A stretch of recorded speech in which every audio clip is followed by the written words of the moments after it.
your city, your world, and your chance to make a difference.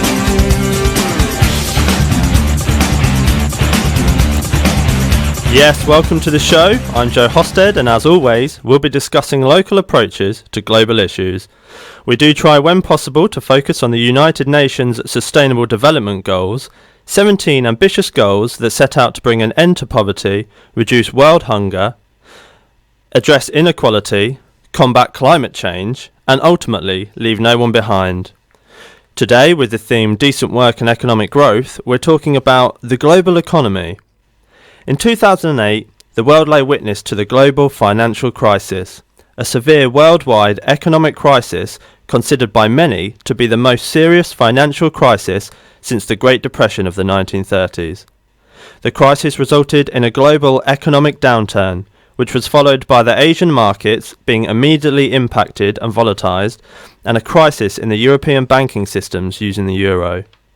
Fast forward 11 years, we're the most connected to the rest of the world than we have ever been before. Transit time for goods to the other side of the world are as low as just 3 days, and advances in technologies are creating more jobs and opportunities for people daily. The 8th of the Sustainable Development Goals aims to create and maintain inclusive and sustainable economic growth, which promotes employment and decent work for all.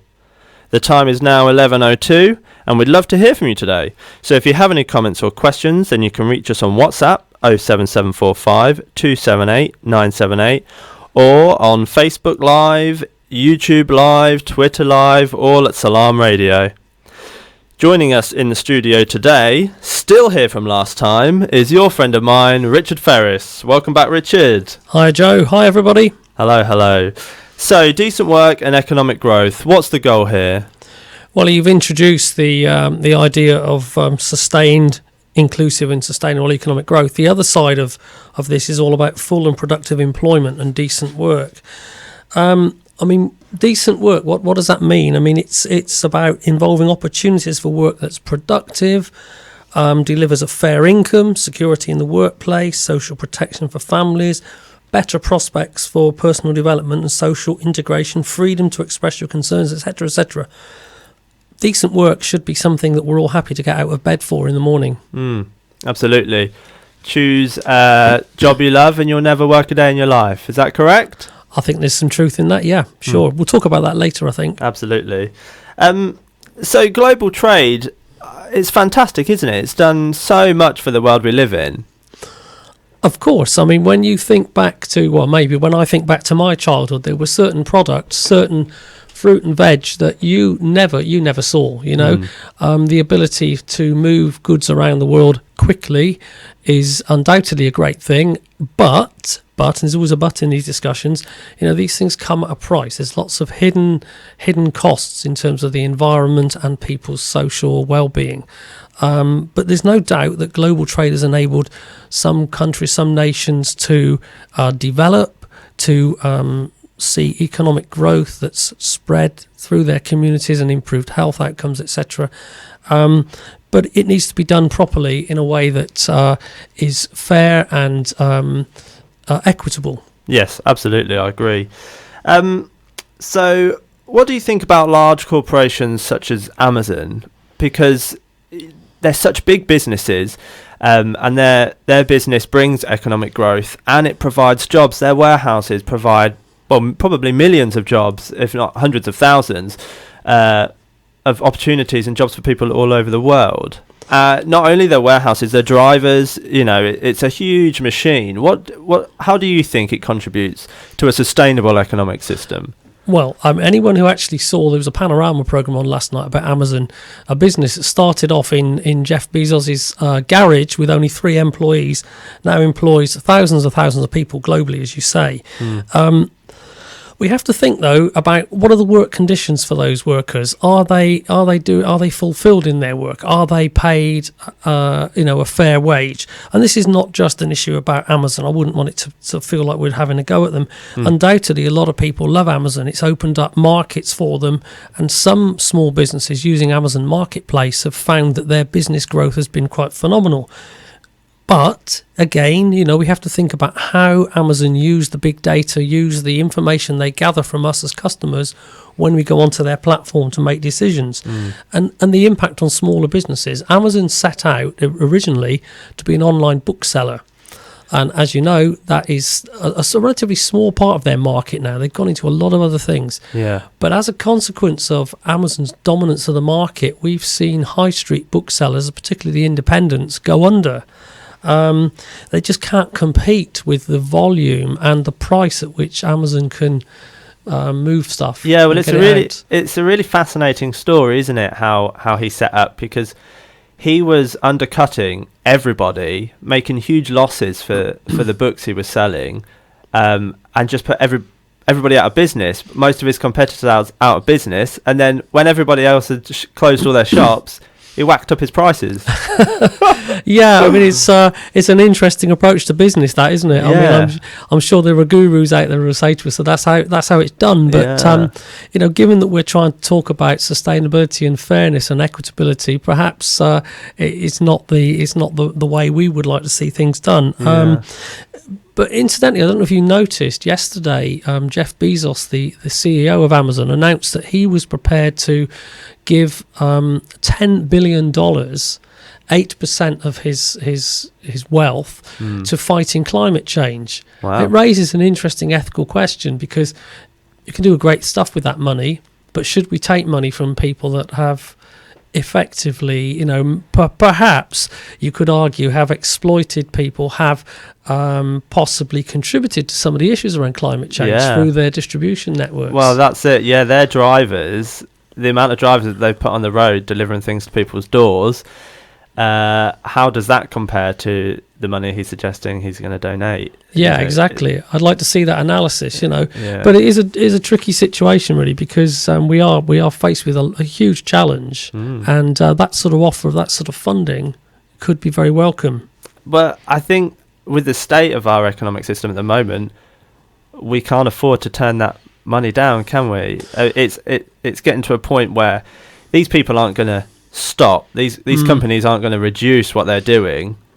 The very, very least they can do is contribute some of that wealth to, rectifying the problems. I think a lot of what we talk about around the sustainable goals is about partnerships. And, that's the 17th goal, isn't it? Yes. And could arguably be one of the most important, is partnerships for all of the goals.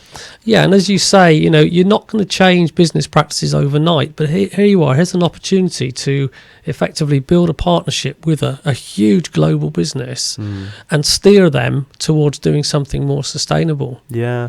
Whilst taking their money. Absolutely, yeah. I just want to talk quickly about Donald Trump. And must we? His theory of cutting the taxes for the super rich so that they can reinvest that money back into the business and to grow economic growth, to build on economic growth. What do you think about that? Because it does have some sense.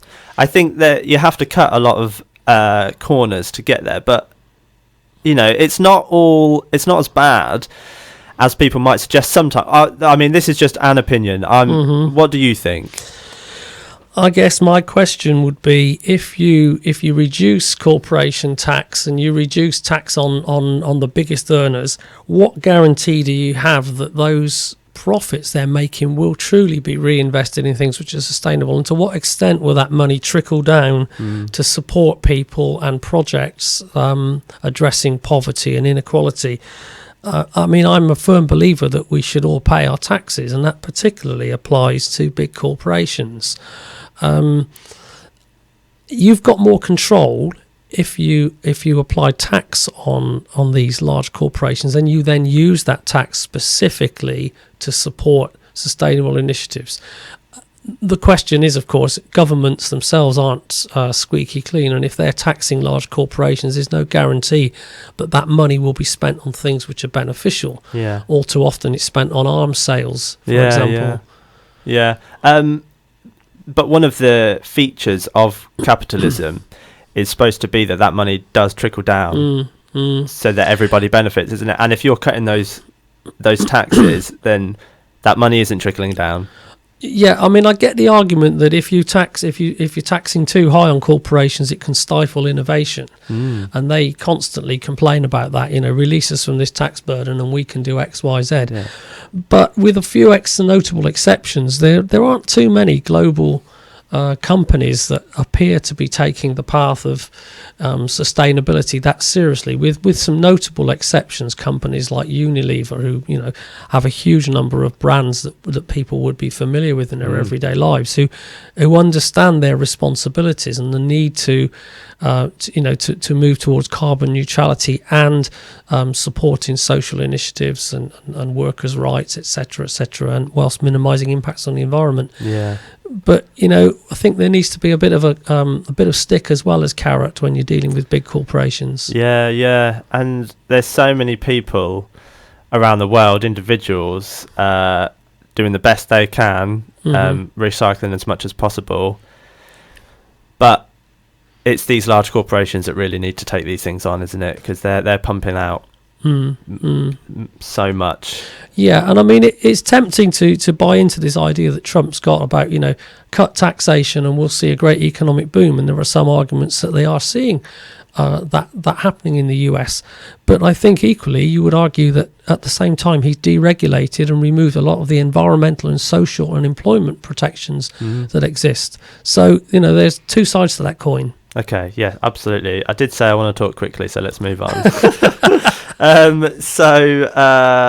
Let's talk about inequality in the global economic system. There's many forms, isn't there? Yes, absolutely. One of which being the gender pay gap. Yeah, this is a huge issue. We could talk about this all day. Interestingly, I came across a survey that had been conducted in the UK of 10,000 firms, and it's been revealed from that fewer than 1 in 7 companies in the UK pay women more than men are paid. Nearly 8 in 10 firms, that's 78%, have a pay gap in favour of men. Wow. This is the 21st century. Yeah. If men and women have got the same abilities, they should be paid the same money. Absolutely. There's no question in my mind. And, again, you look at the higher paid jobs, men make up the majority of those. They're overrepresented in companies' best paid jobs. And the further up the pay scale you go, women are less and less represented. For an example, take the airline industry. Pilots are almost exclusively men, whilst women predominantly work as cabin crew. We all know this when we've flown. Yeah. You look at the proportions of men and women on cabin crew. You might get 1 or 2 male staff. The rest are women. There are huge pay gaps. Ryanair themselves, and credit to them for being transparent about this, revealed that they've got a 71.8% pay gap. They are that's the largest in the airline industry by quite some way. Yeah. Just 8 of Ryanair's 554 highly paid pilots are women. 8 out of 554. Mental. Yeah. Men are also paid higher bonuses than women. And in the finance sector, it's a huge difference. Yeah. For every £1 of bonus money that's paid to a man working in the finance industry, women see just 65p. And surprisingly, I was really shocked by this, but many NHS health trusts report very large gaps, as large as 90% gaps in terms of bonuses. So men are taking home much bigger benefits and bonuses than women. Yeah. Quite shocking. And, 40 out of 100 companies with the biggest pay gaps turn out to be schools or academy trusts. Wow. Who'd have thought it? I would have thought that actually women in education would have been one of those areas which was more balanced. Yeah, absolutely. But in fact, we're seeing the same sort of thing happening there. So why is that?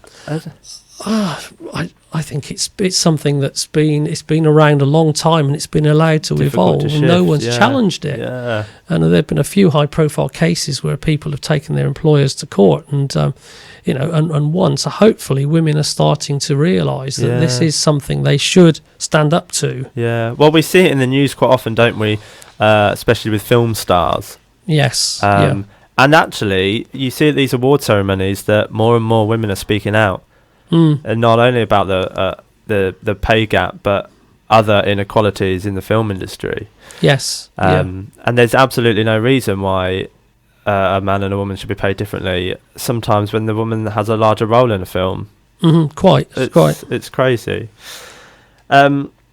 So another point I want to make is our economic system. Something I saw the other day. Our economic system is based solely on millions of hours of unpaid labour from women.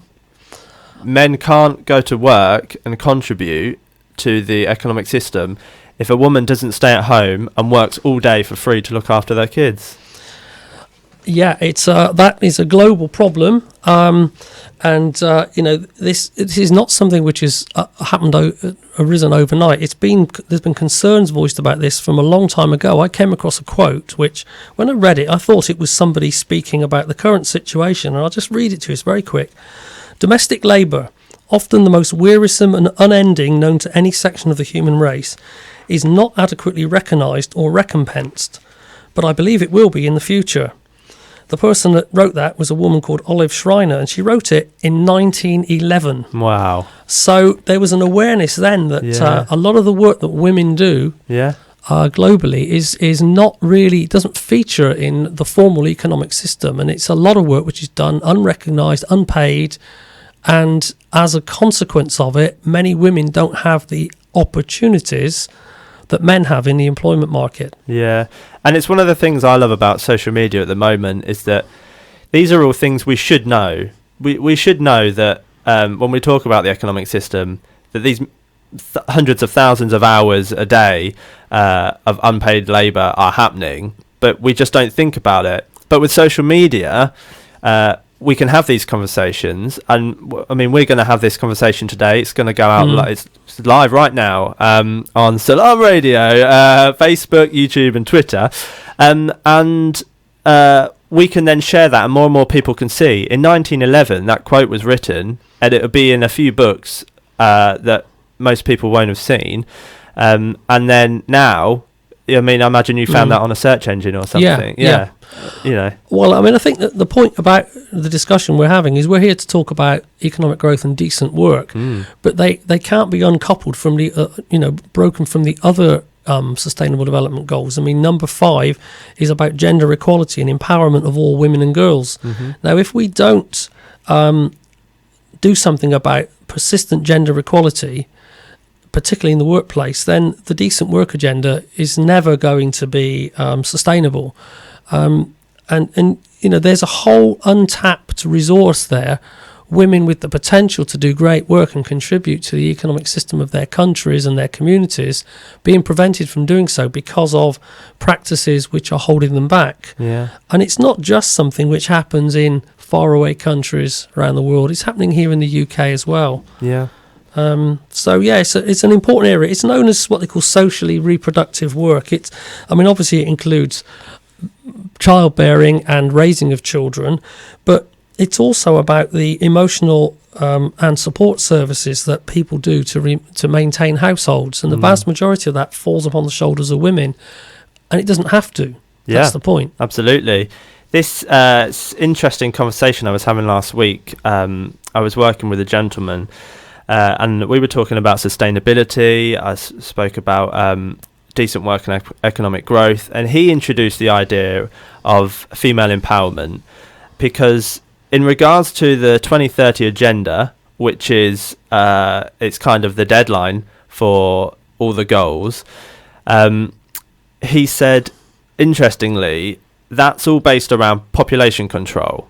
The reason that we have these goals is because we have a growing population at a fast rate that we can't keep up with. So that's why we're causing so much damage to the planet, because everything needs to be convenient, it needs to be fast for so many people, for a really fast growing population. And he said, if you empower women, you give them the option to go to work or to have a family. If you don't empower women, in a lot of places in the world, their only option is to have a family, to have a child, have another child, which again puts more and more strain on the resources. I'm not saying having children is bad by any means, but I just thought that was a really interesting point that he made, that by empowering women, you give them the option and the opportunity to go to work, to do something other than have a family. Yes, yeah. Yes, so you are listening to 106.2 FM. This is Globally Local with me, Joe Hosted, and I'm joined today by Richard Ferris. We're talking about decent work and economic growth. So, Richard, what is decent work?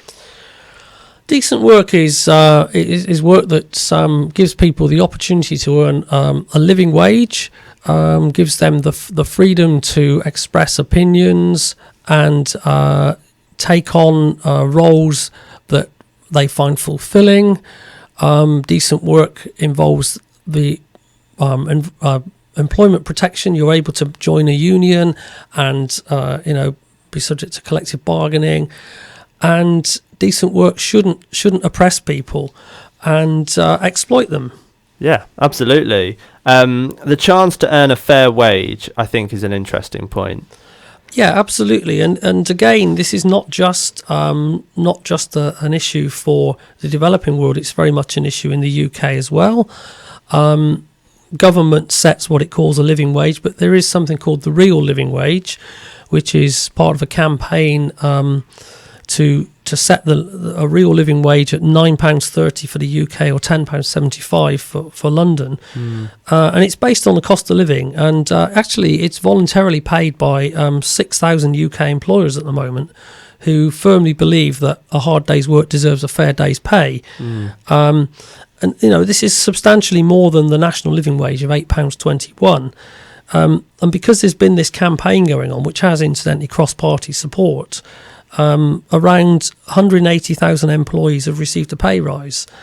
And when you look at the FTSE 100, about a third of those accredited employers include people like ITV, Google, IKEA, Everton Football Club, Chelsea Football Club, Oxfam, Nationwide have all agreed to pay this living wage. Now, people will immediately say, well, that could put businesses out of business if they're having to pay people at this higher rate. But there's evidence that it's very good for business. 86% of those companies have said it's improved the reputation of their business. 75% say there's evidence that it's improved the motivation of their staff, and it's reduced the turnover of staff. So it's increased retention rates. People tend to stay where they feel they're valued. Yeah. And 64% of those businesses said it's helped to differentiate them from other businesses in their sector. So if you're a living wage employer, you can put that on your webpage, you can market that, and it's a really attractive proposition for people. Okay. An interesting, one of the examples I came across was IKEA, and they said they see this, it's not just a one-off thing, it's a long-term investment in their people based on the values that IKEA have as a company and their belief that a team that is compensated well for their work and employed in good working conditions is in a position to provide a much better experience to their customers. So if you go to an IKEA store, you generally find, I don't think I've ever met a miserable IKEA member of staff. I know they're trained, but equally they're rewarded financially for doing a good job. Yeah. And they clearly enjoy what they do. They see it as beneficial for a company with principles and values that they identify with. Yeah.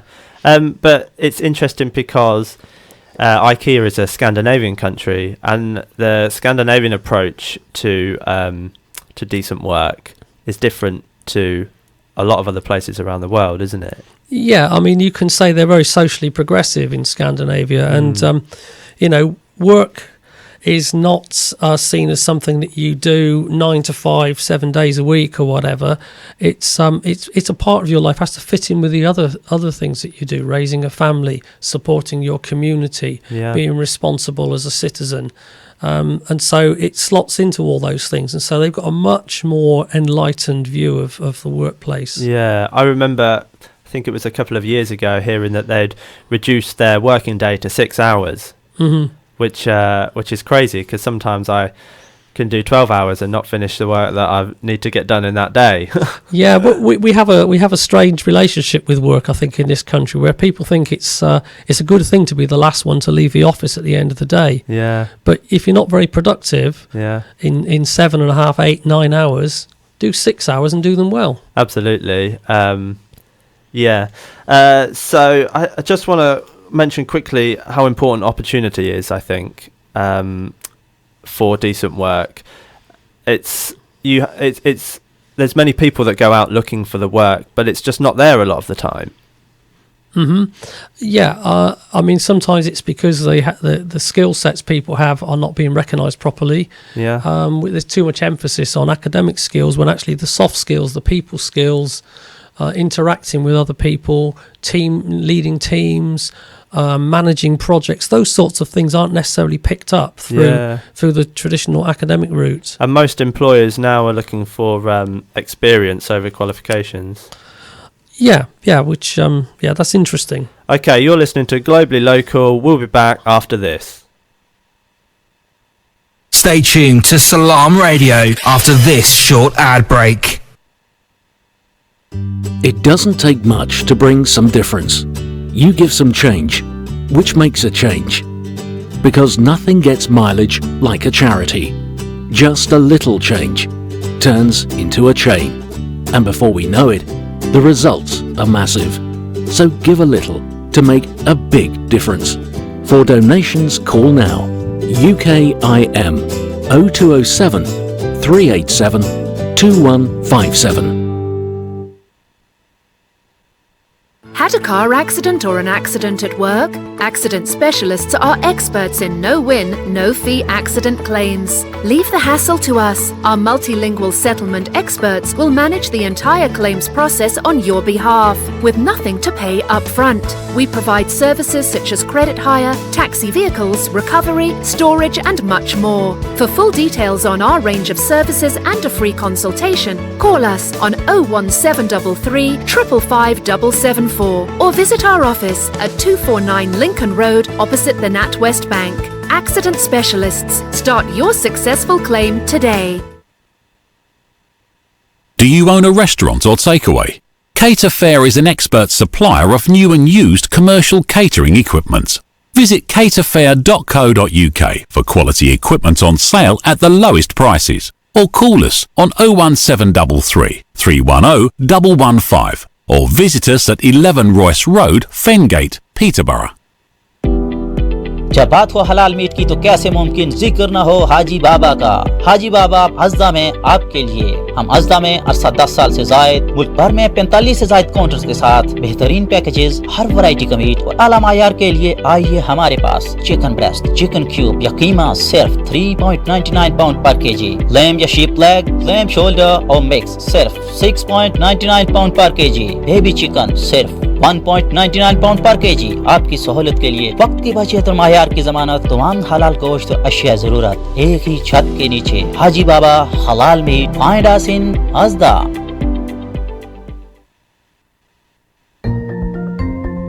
Assalamu alaikum, Dr. Shabina here. Has your child had their flu vaccination this year? All primary school-aged children are entitled to the flu vaccine in their schools, helping to protect you and all the family against flu, which can make vulnerable people very ill. Call the school immunisations team on 0300 555 5055 if you'd like your child to get protected. The first revelation of our holy prophet stated, "Read, in the name of your Lord, He who created you." When knowledge is so important, then why are the poor missing out on the basic right? UKIM.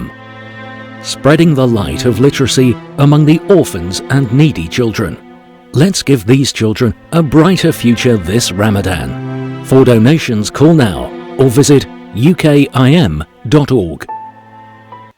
أعوذ بالله من الشيطان الرجيم بسم الله الرحمن الرحيم قل هو الله أحد الله الصمد لم يلد ولم يولد ولم يكن له كفوا أحد.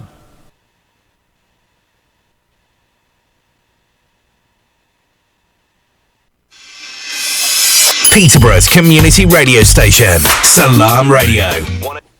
Welcome back to Globally Local, where we explore ways in which we can create a better world for all life on Earth. We do try, when possible, to base our conversations around the UN Sustainable Development Goals, 17 ambitious goals that set out to end poverty, reduce inequality and tackle climate change. I'm Joe Hosted, and this week, with the theme Decent Work and Economic Growth, we're discussing the global economy. Our guest this week is Richard Ferris, and the time is now 11:31. Remember, if you've got any comments or questions, you can reach us on WhatsApp 07745 278 978 or online at Salam Radio, Facebook, YouTube or Twitter. So, Richard, to open up the second half of the show, I'd like to share the story of Bourneville, George Cadbury. Are you familiar? Yeah, have you got any chocolate whilst we're on the subject? No, unfortunately not with us in the studio today. But the story, I think, is so inspiring.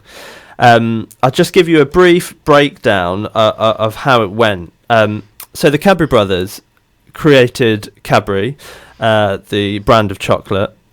And in 1847, they moved to a new site in the centre of Birmingham. The site became quite quickly too small, and George Cadbury asks, why should an industrial area be squalid and depressing? So in 1847, the brothers buy 14.5 acres of greenfield site, and they name it Bourneville. They create affordable semi-detached houses with gardens for the workers. Workers have lived in better conditions than they have ever done before. The site had a canal, train and road links to the city and a good water supply. The Cadbury brothers then build the factory in a garden. Workers arrive at work to find cricket fields, playground and gardens, heated dressing rooms and kitchens to heat their food. The sports facilities quickly grew, and eventually there were 2 swimming pools. In 1866, morning prayers and daily Bible readings were introduced. And then the Cadbury brothers negotiate special transport fares with the local railway company for those still travelling in. Cadbury goes on to build affordable housing into the 1900s and finishes by building the first garden city in Letchworth. I mean, what a fantastic example to set for how employers should be treating their employees. It's amazing. It's with big business now, it's all about driving down the price and giving as little as possible, taking as much. Seems to be the common conception now. But here we are in the 1800s, and these guys are creating almost a paradise for their workforce. Yeah, it's interesting, isn't it? I think in the Victorian times there was this philanthropic sort of strand in society. I mean, there was another guy as well as the Cadburys. There was a guy called Sir Titus Salt, who set up Salt Air in Bradford around his mill business, and he did a similar thing, built housing for the workers. Yeah. He took the view, why should they have to live and work in poor, destitute conditions, and he provided green space for exercise, and it's still laid out, and you can go to Salt Air in Bradford today, and it really is an inspiring place. I think there are 1 or 2 large companies waking up to this again now, that a happy workforce and a healthy workforce is a great thing to have, and it makes you a more productive company. And as I said in the first half of the programme, it leads to workers that actually want to be there. They want to come in the morning. They support the values of the business. Yeah. And many of those workers build up huge amount of skills. Why would you want to lose them to a competitor? Absolutely. So there is something in it for the business as well as for the employee, and it's a natural coming together of the needs of both the employer and the employee. Yeah. My work quite often takes me over to Sky Studios, and every time I'm there, I'm so impressed.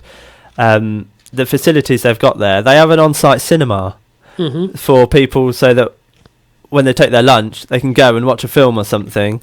There's no plastic anywhere. There's mental health posters everywhere. Are you feeling the slightest bit depressed? Any form of mental health, and they want to get you in there. They want to get you fixed, so that you can come away and be productive and enjoy your job. And I mean, there's lots of businesses that have informal breakout areas for staff when people need to take a break. I'm constantly struck by the number of people that take their lunch sitting at their desk in front of a screen, and the health implications of that. Not getting outside, in the fresh air, and getting some vitamin D, which is a real problem actually in our communities, that we're not getting enough of vitamin D during the winter months. So just looking after staff in that way, and offering staff support to, bike to work. So they offer support to purchase bikes. They provide plenty of bike parking, provide showers at work, so people when they get into work can have a shower before they sit down at their desk. So lots of things like this which just make the working day that much more pleasant. Yeah, exactly. It's taking some of the pressure off as well, I think.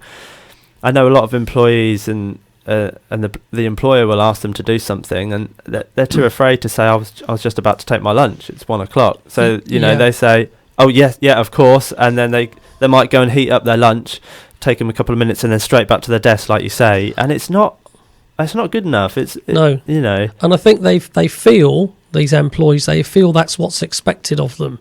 I mean, I've seen it in previous employment where people almost want to be the last one to leave the office because they think it will impress the boss. And you know what? A lot of these bosses, a lot of the people in senior positions have got there because they've got some of the project management and the hard skills.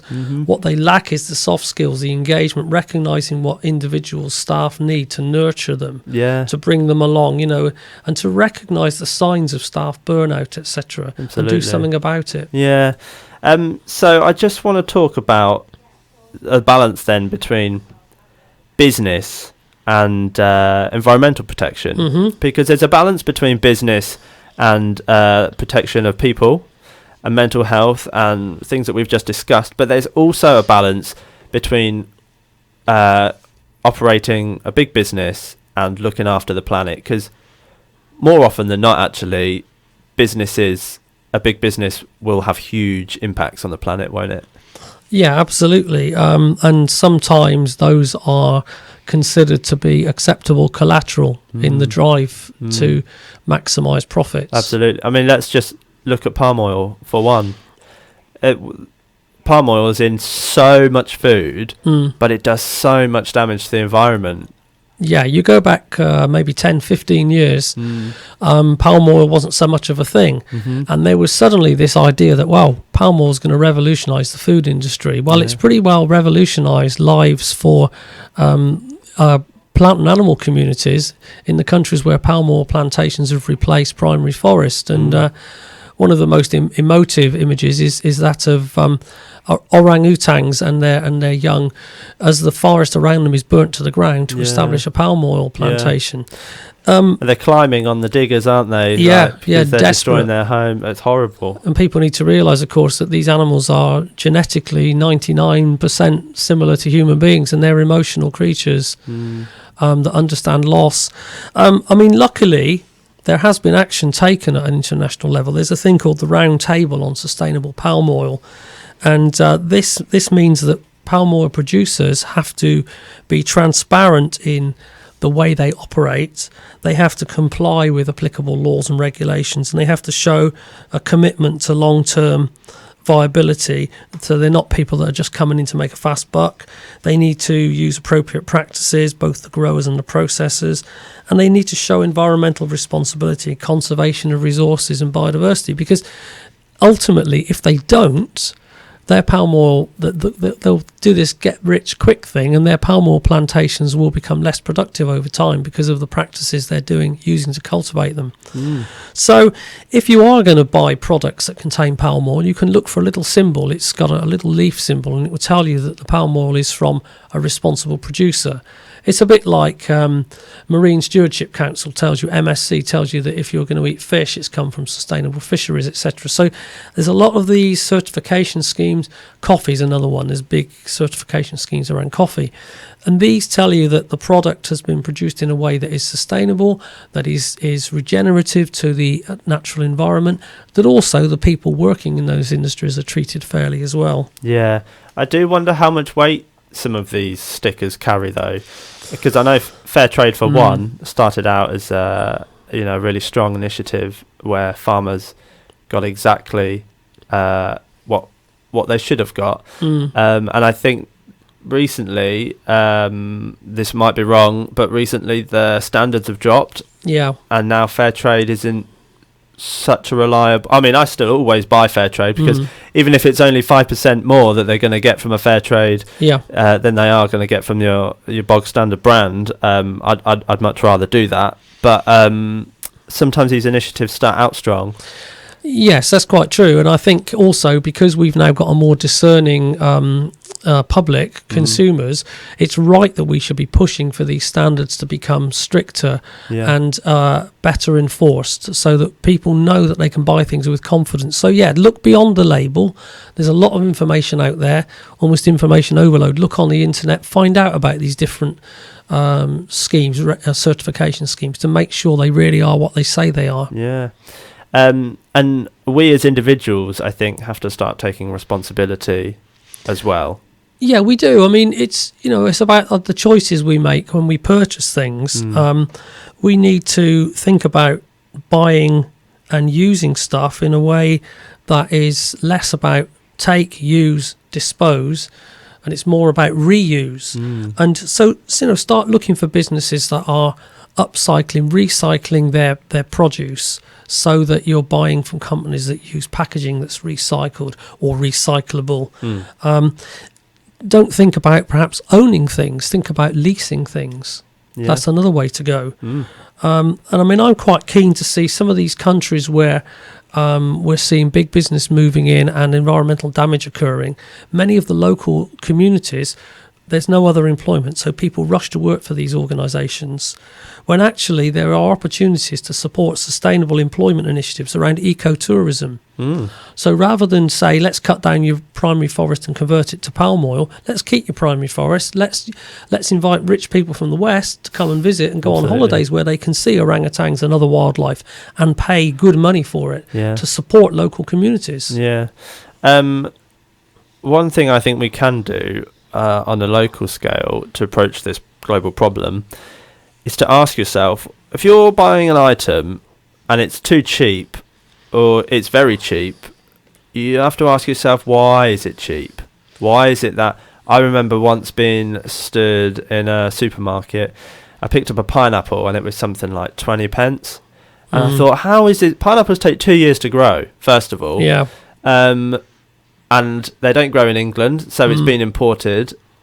The water consumption it would have had over its life. How is this only 20 pence? Somewhere down the line, something's gone wrong. Someone's not being treated fairly. It's the same with clothing.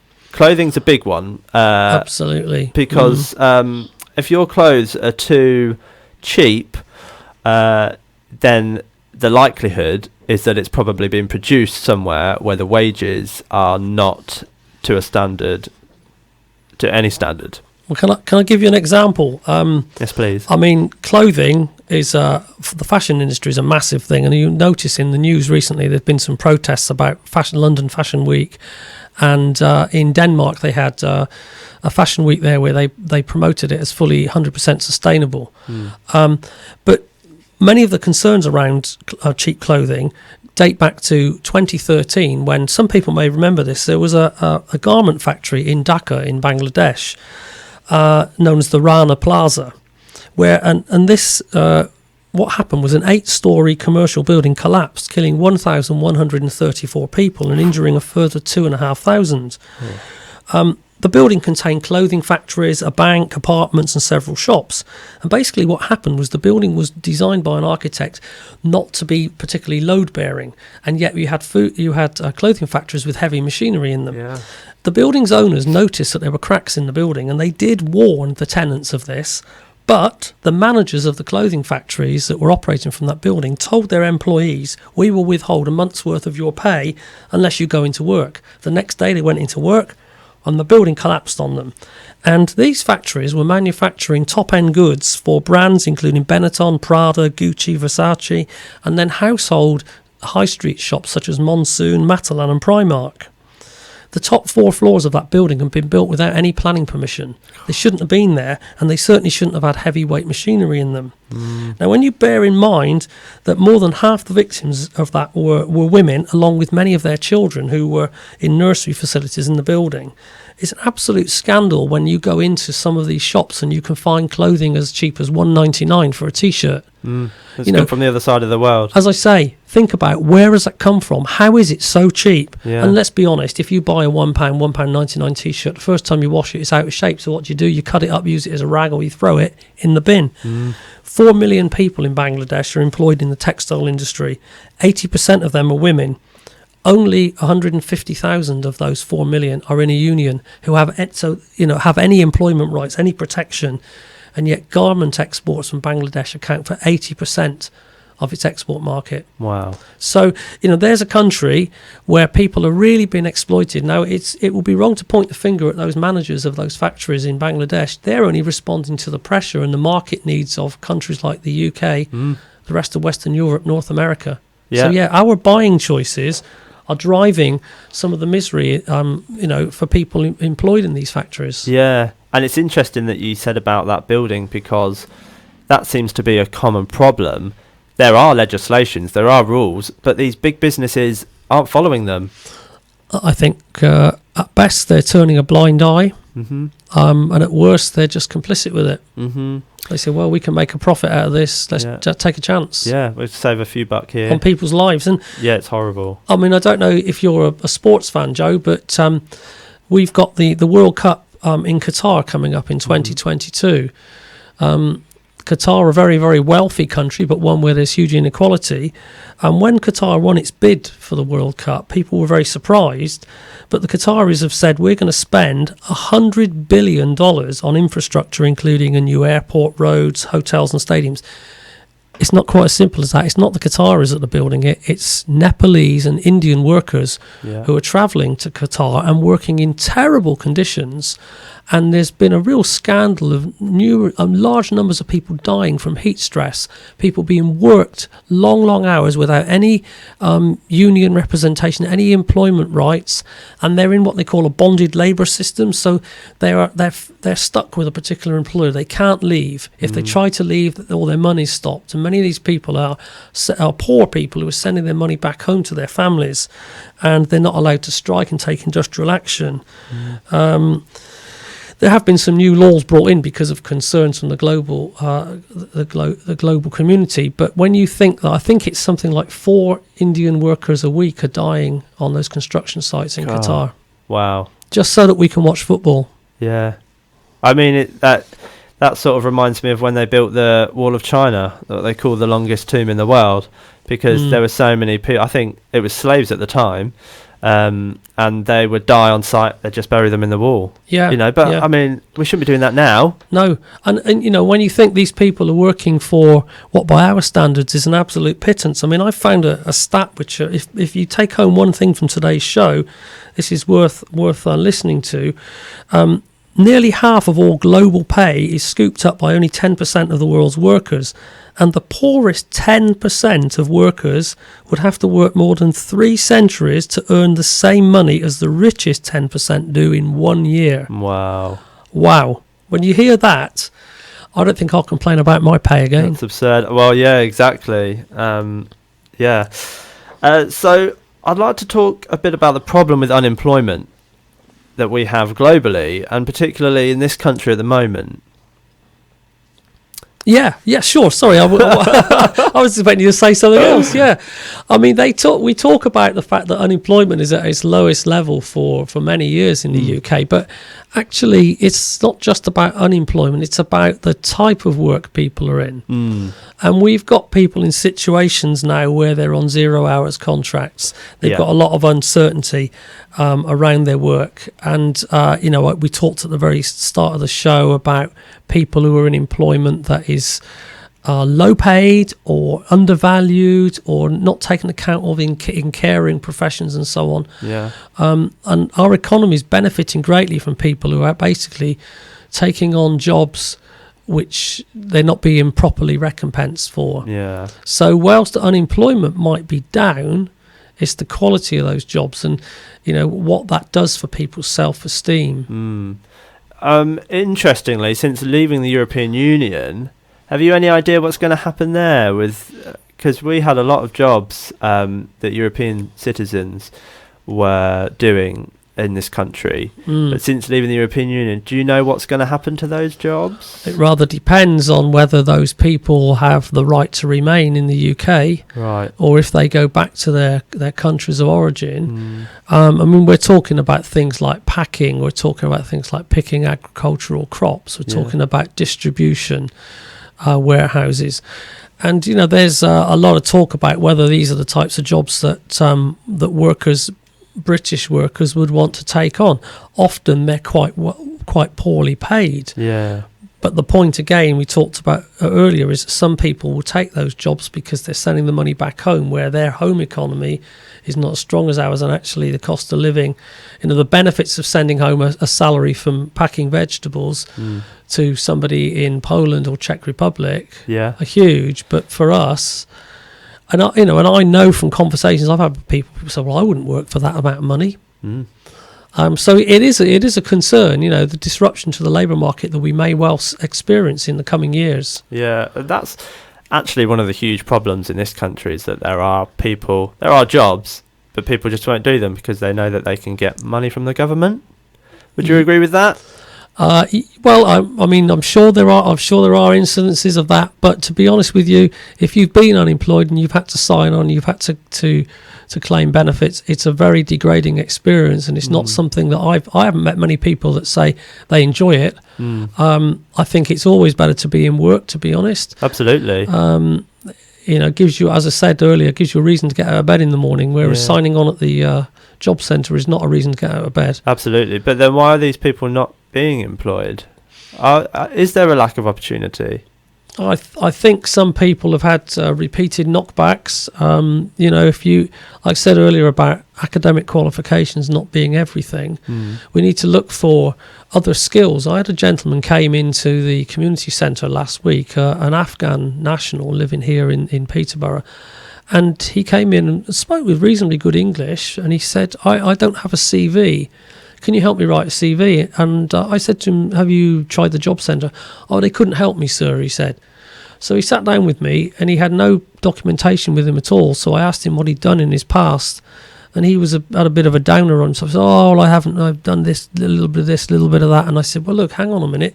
Each of the things you described to me will have developed your skills in customer service and so on. And we managed to write him a CV, emphasising all the positives, all the soft skills that he had, the people skills, the interacting with people, customer service and so on.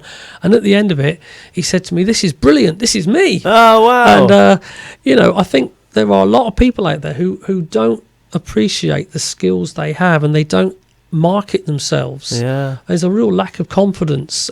People have had it knocked out of them through a rather traditional educational route, where everything's been focused on exams and getting 3 A stars or whatever. Yeah, I think there's a lot to be said for the power of volunteering. Absolutely, and you can do a huge amount of good volunteering, and you can get a huge amount of personal growth from it. Absolutely. We've had a couple of people here at the centre, young people who've come in and volunteered as receptionists and just doing odd jobs around the centre, and within, say, 3, 4 or 5 months have been able to put those skills onto their CV and use, you know, take that CV, and they found work. And it's lovely to see people that come here saying, oh, I don't have any academic qualifications as such, I'll never find a job. And I've watched them throw themselves into a service role, really, you know, people focused roles, and they've loved it. Yeah, because we mentioned earlier how important experience has become in the world. People are applying for jobs with degrees, but they've got no experience, so they can't get a job, which seems absolutely absurd. Yes. And volunteering, I think there's so many volunteering opportunities, particularly in Peterborough. So many charitable and non-profit organisations all looking for help. I would urge people to volunteer more. I think you don't have to give an awful lot of time, but you know, you can do a lot of good, not only for the people who are receive help from the charity, but also for yourself, for your personal growth and gain. Yeah, it does a huge amount for social integration and addressing things like loneliness.